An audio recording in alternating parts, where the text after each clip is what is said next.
మరి ఈరోజు మెదక్ పార్లమెంటరీ ఎన్నికల సందర్భంగా గౌరవ కేసీఆర్ గారు ఆశీర్వదించి పంపించిన బీఆర్ఎస్ అభ్యర్థి వెంకట్రామరెడ్డి గారి ఈరోజు 2 సెట్ల నామినేషన్ కూడా వేయడం జరిగింది. తప్పకుండా రేపు రాబోయే ఎన్నికలలో మే 13 తర్వాత వెంకట్రామరెడ్డి గారు ఘన విజయం సాధించబోతా ఉన్నారు. 10 సంవత్సరాలు తెలంగాణ రాష్ట్ర అభివృద్ధిలో గౌరవ కేసీఆర్ గారు ప్రజలతో మమేకమై పనిచేయడం, మొన్న జరిగిన ఎన్నికలలో కొంచెం ఇబ్బందికరమైన పరిస్థితులు వచ్చినప్పటికీ కూడా 100 రోజుల్లోనే ఆ ప్రభుత్వం ఫెయిల్ అయింది. కాబట్టి ప్రజలందరూ కూడా మళ్ళీ బీఆర్ఎస్కి పట్టం కట్టడానికి సిద్ధంగా ఉన్నారు. ఎందుకంటే ఎన్నికల్లో మొన్న జరిగిన ఎన్నికలలో అమలు కాని హామీలు ఇచ్చి అబద్ధాలు అసత్యాలు ప్రచారం చేసి మరి వాళ్ళ కాంగ్రెస్ పార్టీ వాళ్ళు ఎన్నికలు గెలవడం జరిగింది. కానీ ప్రజలు తొందరలోనే నిజం తెలుసుకున్నారు. నిజం నిలకడ మీద తెలుస్తుంది అంటారు, నిలకడ మీద తెలిసింది వాళ్ళకు.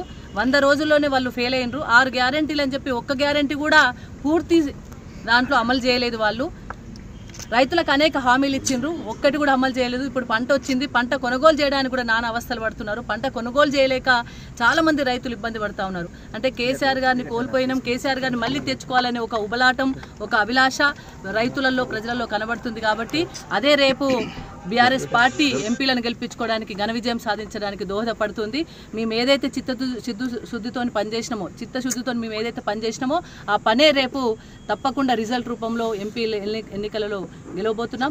బీజేపీ పార్టీ కానీ కాంగ్రెస్ పార్టీ కానీ 2 పార్టీలు కూడా దొంది 10 సంవత్సరాల నుండి బీజేపీ పార్టీ తెలంగాణ రాష్ట్రానికి స్పెషల్గా చేసింది ఏం లేదు. మెడికల్ కాలేజీలు ఇవ్వలేదు, రకరకాల మాకు కాళేశ్వరం ప్రాజెక్టు జాతీయ హోదా అంటే ఇవ్వలేదు, ఇక్కడ మాకు ఏదైతే నవోదయ స్కూల్స్ ఇవ్వలేదు, ఏవి కూడా తెలంగాణ ప్రాంతానికి ఇవ్వలేదు. 10 సంవత్సరాల నుండి జన్ధన్ ఖాతా అక్కచెల్లెలకు వేస్తాము, లేకపోతే డీజిల్ పెంచిండ్రు, పెట్రోల్ పెంచిండ్రు, నానా అవస్థలు పడ్డారు. కేవలం మతపరంగా రాముని పేరు చెప్పుకొని ఓట్లు దండుకోవాలని చూసేది బీజేపీ పార్టీ.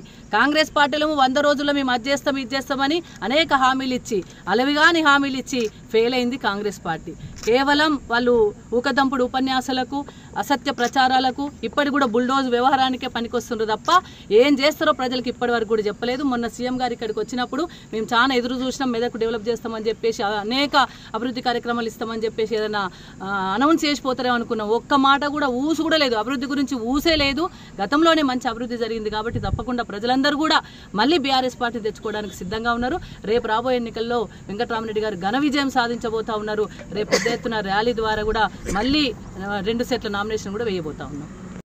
బీఆర్ఎస్ అభ్యర్థి వెంకట్రామరెడ్డి గారు నామినేషన్కు గౌరవనీయులు మాజీ ఎమ్మెల్యే పద్మా దేవేందర్ రెడ్డి గారు, నేను, నాతో పాటు ఇంకా 5గురం పోయి నామినేషన్ వేయడం జరిగింది. నేను అన్ని గ్రామాలు, అన్ని పల్లెలు, అన్ని కాన్స్టిట్యున్సీలతో సంబంధాలు ఉన్నటువంటి వ్యక్తిని. దాదాపు 46 సంవత్సరాల నుంచి రాజకీయాల్లో ఉన్నాను. నేను వెంకట్రామరెడ్డి గారికి ఆర్డీఓగా, పీడీగా, కలెక్టర్గా, జాయింట్ కలెక్టర్గా అన్నీ చూసిన. మాకు ముఖ్యంగా ఏంటంటే చాలా అదృష్టం మాది బీఆర్ఎస్ పార్టీది. ఒక మంచి అభ్యర్థి దొరికిండు. కేసీఆర్ గారు వెతికి ఒక విజయాన్ని ముందు తీసుకొచ్చిండు. కాబట్టి కంచు మోగినట్టు కనకంబు మోగున విశ్వదా విరామ విరామ. ఎందుకంటే బీజేపీ వాళ్ళు మతం పేరు మీద వస్తుర్రు, కాంగ్రెస్ వాళ్ళు కులం పేరు మీద వస్తుర్రు. మాకు కులాలు, మతాలు, భాషలు, ప్రాంతాలు అన్నీ ఒకటి. ఇవాళ వెంకట్రామరెడ్డి గారు అందరు కలుపుకుపోయేటటువంటి వ్యక్తి. ఏ ఊర్లో చూసినా, ఎక్కడ చూసినా ఇవాళ నీళ్ళ గోస ఉన్నది. పద్మా దేవేందర్ రెడ్డి గారు అన్నట్టు నీళ్ళ గోస, కరెంటు గోస, పెన్షన్లు లేవు, రైతు బంధు లేదు, రైతు బీమా లేదు. కావాల్సింది ప్రజలకు, సామాన్య ప్రజలకు ఏం కావాలనో అది 100 దినాలనే ఇవాళ కాంగ్రెస్ ప్రభుత్వం ఫెయిల్ అయిపోయింది. మరి నేను ట్రస్ట్ ద్వారా హామీ ఇస్తా ఉన్నా, గెలిచిన 9 నెలల లోపు ప్రతి నియోజకవర్గంలో మ్యారేజ్ ఫంక్షన్ హాలు ఘనంగా నిర్మించి ప్రతి పేద కుటుంబానికి ₹1 అంటే ₹1 వారికి పెళ్లిళ్ళు, శుభకార్యాలు ఆ ఫంక్షన్ హాల్లో జరిగే సదుపాయం ఇస్తాను ఇవాళ అని చెప్పి మా ఆడ బిడ్డలందరికీ కూడా నేను ఇవాళ ప్రతి కుటుంబానికి సవినయంగా వినియోగిస్తాను.